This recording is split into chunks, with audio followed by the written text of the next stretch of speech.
Last year, I made a video of how Gary Gensler, the new chairman of the SEC, was coming into this job as someone who could potentially save the cryptocurrency market and potentially throw out the Ripple versus the SEC lawsuit.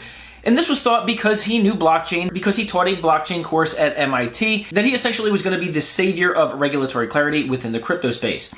Man, was I and everybody else wrong.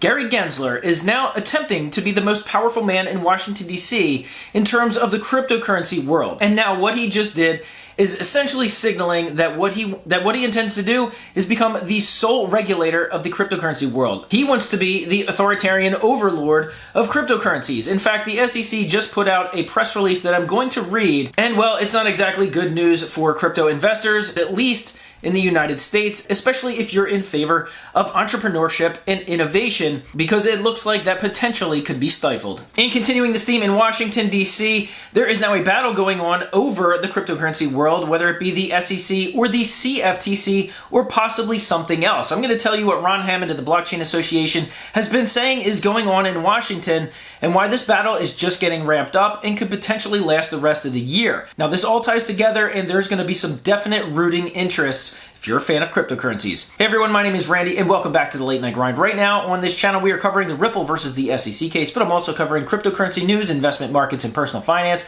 So if any or all these topics interest you, make sure you hit that subscribe button and join the Late Night Grind community. Also, if you do three things, I'd greatly appreciate it. Smash the thumbs up button, watch this video all the way to the end, and of course check out my Patreon, link in the description below. If you do that, I'd greatly appreciate it. Alright guys, let's jump into it. So the first thing I want to talk about is how Ron Hammond of the Blockchain Association laid out some of the changes that just occurred last week in what essentially is becoming a battle, or what could be a war, for regulation of cryptocurrency or oversight of cryptocurrency. Well, Ron Hammond laid out in a very long tweet thread what's going on, but I'm going to narrow it down to the two most important things that are becoming topics of discussion in Washington. Now, right now, it looks like there's a battle shaping up as to who could get oversight of the cryptocurrency world, whether that's the SEC or the CFTC, or as Representative Patrick McHenry points out, maybe neither of them is a good fit and there should be something else that is created. Well, Republican Patrick McHenry is a member of the House of Representatives, and he has signaled that if Republicans take control of the House of Representatives this fall, that he is actually going to be taking over chair of the Financial Services Committee. Now, when he was talking about this, he specifically brought up cryptocurrencies, its regulation, its oversight, and he specifically said, I don't think the SEC or CFTC would actually be a good fit. There should probably be another regulatory body created specifically for digital assets. Now, this is one of these third-party views that I've seen is getting bipartisan support, even though it's not a large swath of bipartisan support. However, it has been mentioned several times. But Patrick McHenry is a high-ranking Republican, and if he indeed does become chair of the Financial Services Committee in the fall, well, he could have significant influence over something like this. The second piece that Ron Hammond talked about was how Glenn Thompson, who is also a high-ranking Republican, just reintroduced a modified bill that would essentially put the CFTC in oversight of crypto exchanges. Now, if we read some of the reporting that's been going on about Gary Gensler and the current SEC, well, Gary Gensler, one of the things that is in his bullseyes is actually regulation of exchanges. So Glenn Thompson, known as GT, says, well, no, I think the CFTC is a much better place for regulatory oversight of crypto exchanges. Now, that's pretty good news for cryptocurrency fans, and as I reported on several videos ago, there's actually some big bipartisan support for the CFTC having a large swath of oversight of the crypto community. So these factors, including having two high-ranking Republicans, both signal that they're going to be in favor of either the CFTC or maybe another regulatory body overseeing crypto exchanges and some different things. Well, that's good news. But that's only going to happen if the Republicans actually take back the House of Representatives, which according to all reports and a lot of the preliminary polls, it looks like that's probably going to happen, but that remains to be seen. Now, why is this good news that this is actually a discussion in Washington? Well, because the current SEC chairman, Gary Gensler, as I mentioned before, wants to be the overlord of all cryptocurrencies. He essentially became what people like me were making videos about last year as the savior of the cryptocurrency world. Maybe he would throw out this Ripple case because, well, as we know, it's ludicrous. But he didn't. In fact, not only that, he's actually seeking to bury a bunch of blockchain companies.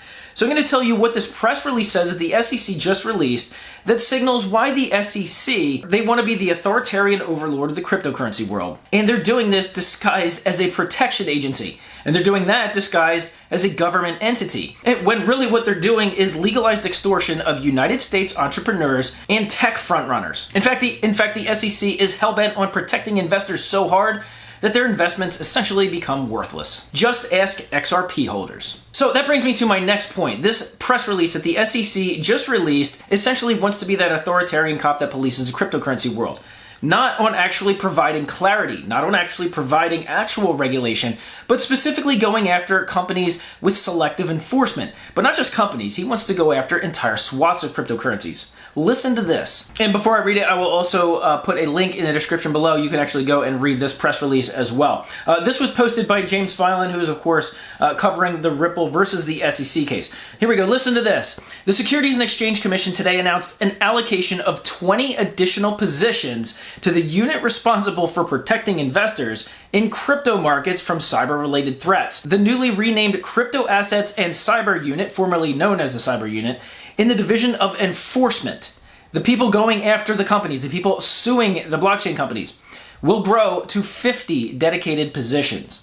The U.S. has the greatest capital market because investors have faith in them, and as more investors access crypto markets, it is increasingly important to dedicate more resources to protecting them. Yeah, just like you protected XRP holders from a growing digital asset. So it goes on to talk about a few other things, but the one thing I wanted to point out, which was really cause for concern, was that it focused on several different things that they're really going to be focusing their investigations on, specifically law violations related to, and here we go, crypto asset offerings, which is basically ICOs, crypto asset exchanges. This has been Gary Gensler's calling card since he took office. He's mentioned it several times on many different interviews that he absolutely wants to go after exchanges. Crypto asset lending and staking products. Well, you can see this with the fact that they went after the company BlockFi for their lending programs and sued them for $100 million. And not only that, if you remember from a long time ago, Coinbase actually went onto Twitter to vent about the SEC and how Coinbase actually went to the SEC, said they want to create a lending product, and the SEC basically ignored them and said, we're not giving you any clarity on this space. They're also focusing on DeFi. Did you hear that, Ethereum? How about this? NFTs. And of course, stablecoins, which Gary Gensler has deemed the casino chips of the cryptocurrency world. So all of these are now coming into focus, and you can see he's literally doubling the size of enforcement officers at the SEC. He's not doubling the size of officers writing regulation, or officers giving regulatory clarity to the rest of the space. When he invites blockchain companies like Ripple and like others to come into the SEC and talk to us, what he's really saying is, come in and talk to us so we can make suing you that much easier for us. So congratulations, Gary Gensler. You're doing job creation. That's the American way, right? Well, this isn't exactly good news because obviously we can see that you're putting together a selective enforcement regime to become cryptocurrency's overlord. So we can only hope that somebody in Congress makes laws and either puts the CFTC in charge of much more things or creates a new regulatory body that doesn't involve the SEC, which is a fake government entity designed to shake down entrepreneurs. Sorry, that's just the way it is. So if you want to follow along with what's going on in Washington regarding some of this oversight, make sure you subscribe to the Late Night Grind community. It's something that I've been following because of this Ripple versus the SEC case that's unlocked a can of worms.